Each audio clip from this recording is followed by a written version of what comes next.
Bismillahirrahmanirrahim. Alhamdulillahirabbil alamin. Wassallallahu wasallam ala sayyidina Maulana Muhammad wa ala alihi wa sahbihi, amma ba'du. Fi kitab Ifadat Ahlul Iqbal, halaman 38.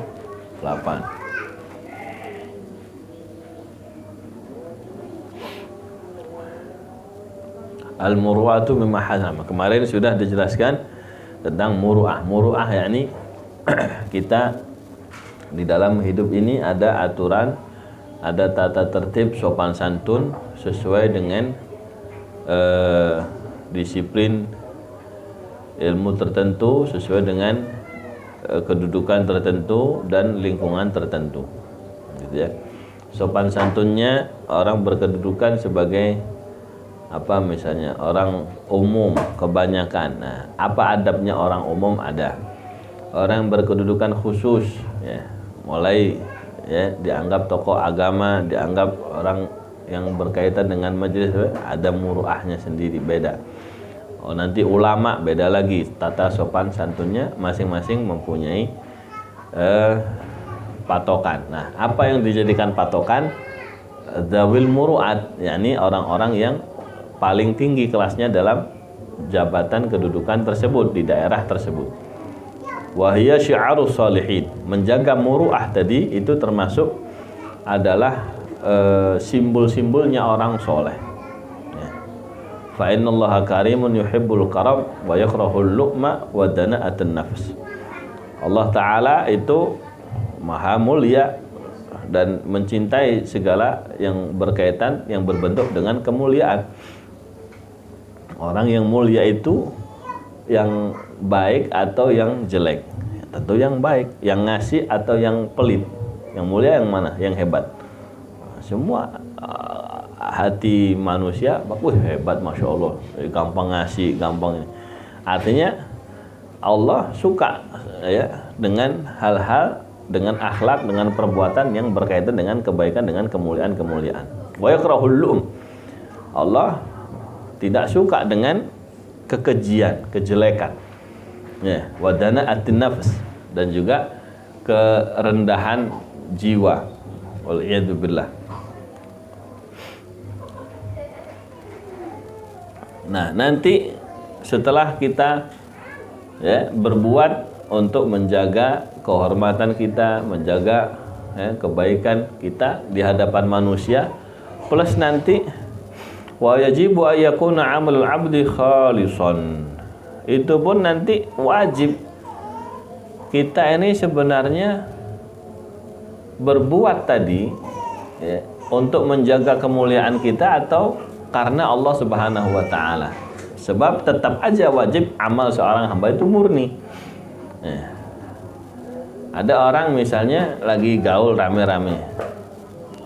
Ada orang minta, ini aja sama Pak Haji nih, Masya Allah. Pak Haji mah banyak fulusnya. Gitu. Karena dia digojlokin begitu, ada orang minta, tadinya punya niatan ngasih nggak? Tadinya nggak ada niatan ngasih mungkin. Tapi karena, saya sudah kadung dipanggil Pak Haji, ya, kalau nggak ngasih, apa kata dunia, mungkin bakal, walau Pak Haji masa segitu aja nggak ngasih. Akhirnya jatuh, ya kan? Kehormatan dirinya. Nah, kalaupun dia beramal, ini harus tetap murni.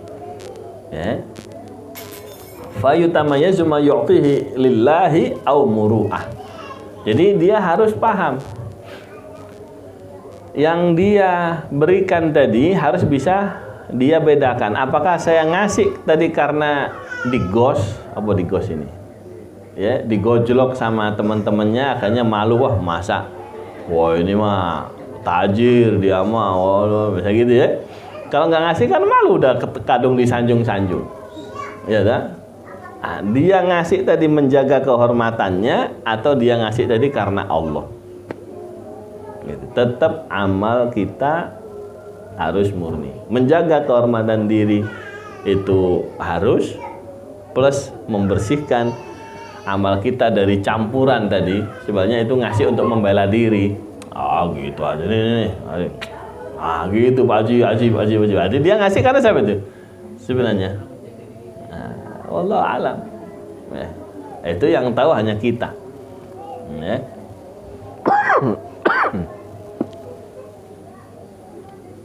Nah, kita ini ya harus pintar menyiasati situasi kayak begitu.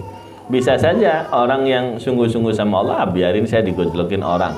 Tapi begitu sudah nggak ada, orang miskin tadi dikejar.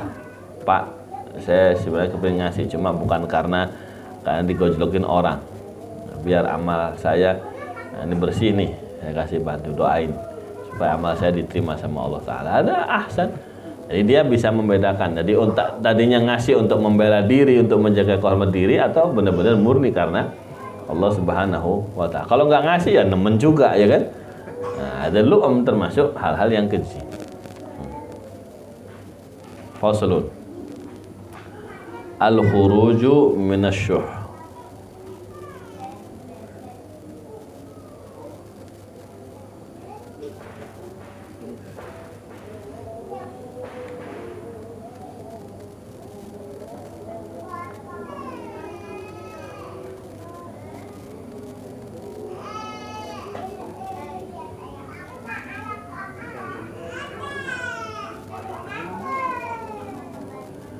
Al-khuruju minasyuh, keluar dari yang namanya asyuh. Asyuh ini bakhil banget.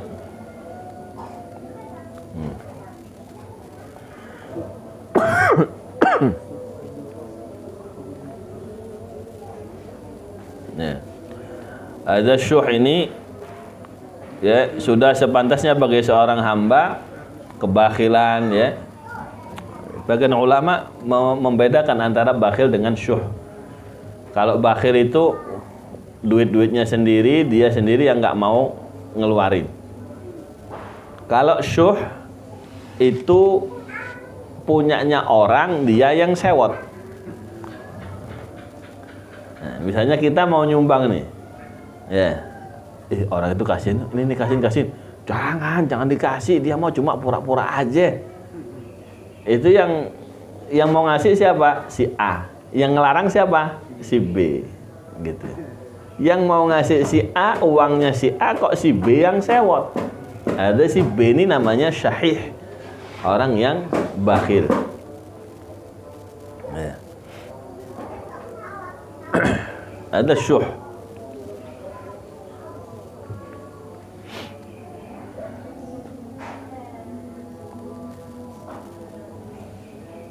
Nah, di sini diartikan apa bakhil secara umum kayaknya, ya.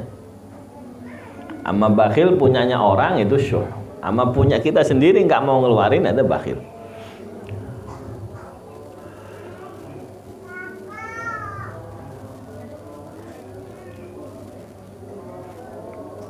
Baik.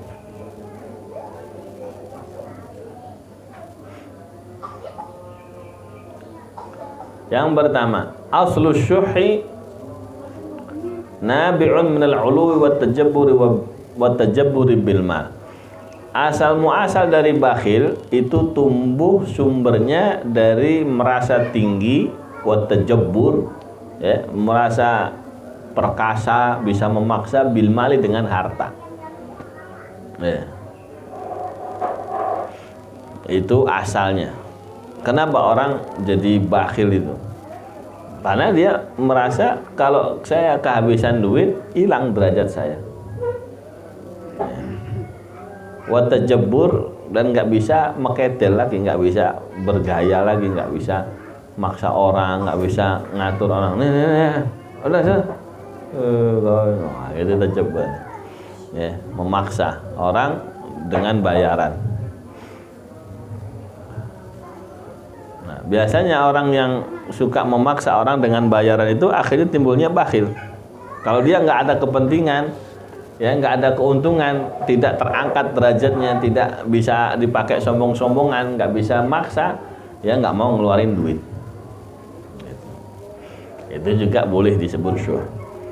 Dari mana sumber asalnya syuh? Yang pertama, dha'ful aql. Dha'ful aql. Orang yang bakhil, syuh itu karena lemah akalnya. Kenapa dianggap lemah akal?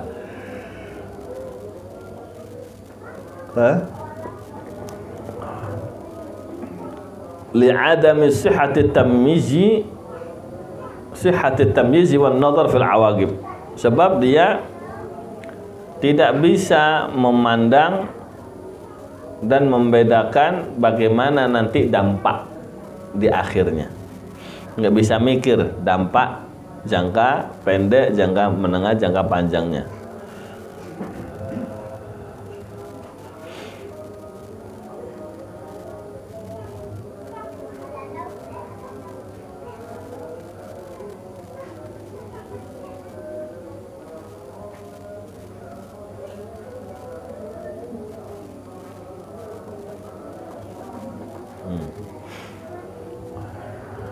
Andai kata orang yang punya akal ini menggunakan akalnya dengan baik, ya, bahwa kemuliaan yang hakiki itu bukan kalau bisa ngatur dengan duit. Kemuliaan yang hakiki itu bukan kalau bisa membayar orang, ya, akhirnya marah-marahin orang dengan duitnya. Tapi kebahagiaan, kemuliaan hakiki di dunia sampai di akhirat itu kalau bisa nyenengin orang, ngebantu orang yang kepepet, ya. Bayangkan dia, ya, lagi susah, lagi tahu-tahu dapat bantuan dari kita, sewenengnya minta ampun, kadang-kadang sampai nangis kan gitu ya, terharu. Ada kemuliaan yang hakiki, kesenangan yang hakiki. Ada orang senengnya kalau bisa nyuruh-nyuruh orang gara-gara dibayar, seneng dia ngerjain, lalu seneng dia, punya kesenangan itu. Tapi kan sebentar, ya dah. Begitu bayarannya sudah habis, apakah bisa diatur lagi? Nggak bisa. Tapi kalau orang yang kita bantu tadi, ya, yang lagi kepepet kita bantu, dia seneng. Begitu bantuannya habis, apakah rasa hutang jasanya habis? Enggak. Gitu. Nah, orang yang bakhil itu karena lemah akalnya, ya, dia lebih memilih kesenangan yang pendek. Dengan kebakhilannya, dengan tajaburnya, akhirnya dia nggak mengeluarkan duitnya. Gitu. Wah, ini nanti saya nggak bisa ngatur ini. Ya. Nah, itu berlaku untuk umum, ya, berlaku untuk umum, berlaku untuk di keluarga, untuk di lingkungan masyarakat, pergaulan sehari-hari. Ya, orang laki-laki kadang-kadang gitu merasa bisa semaunya karena memberi nafkah ke istrinya, karena ini enggak, bukan dengan itu sebenarnya. Ya, dengan itu. Nah, sebab kalau istri itu disenengin hanya dengan nafkah, dengan pemberian yang bersifat sementara, fana, begitu pemberiannya habis, apa yang ada? Ngomel. Miskin loh, harus digituin ya. Ya, dari situ awas, hati-hati. Nah, ini beda, ya, orang yang ngerti akibat dampak jangka pendek, jangka menengah, jangka panjang dengan orang yang lemah. Nah, dia puas sementara saat itu ketika dia berhasil bakhil, ya, ngeledek kepada orang, lu butuh lu sama aneh lu, nggak keluarin. Ngeledek, ya, tajabur wal ulu, merasa tinggi, ya. Nah, ini bahaya. Yang kedua, sebabnya kenapa orang itu bakhil, nggak mau ngebantu kepada yang lain, ghaswatul qalbi. Itu karena hatinya keras. Awas, hati-hati. Ini orang yang punya duit ini, ya. Kadang-kadang orang yang miskin juga punya akhlak seperti udah miskin tapi ada orang lain mau ngasih, dia sewot. Dia pengennya dia doang yang dibantu, orang lain nggak perlu dibantu. Ada kan gitu? Janganlah Pak, kita nggak kenal dia. Wow. Udah miskin, lagi. Ya. Berarti lemah akalnya dan juga keras hatinya. Wal'idzubillah. Fala yakadu yanfaqu anhu qaswatul qalbi wa ta'alihi ala du'afa'in nas. Maka hampir-hampir tidak pernah terlepas, tidak pernah terpisah dari orang tersebut, orang yang bakhil, yang namanya kerasnya hati, wa ta'alihi an du'afa'in nas, dan bagaimana dia merasa tinggi, merasa lebih hebat, ya, lebih kuat dibanding orang-orang yang du'afa, yang lemah secara ekonomi ataupun secara fisiknya. Yang ketiga, dari mana timbulnya syuh atau bakhil? Sumbernya su'udzon billah. Dia berprasangka jelek sama Allah.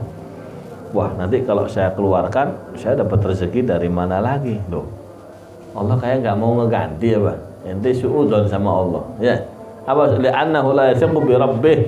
Sebab orang yang bakhil itu sebenarnya hakikatnya tidak percaya kepada Tuhannya. Annahu idza akhraja syai'an yu'awwidhuhu Allahu anhu. Dia tidak percaya dengan janji Allah. Kalau dia mengeluarkan sesuatu bakal diganti.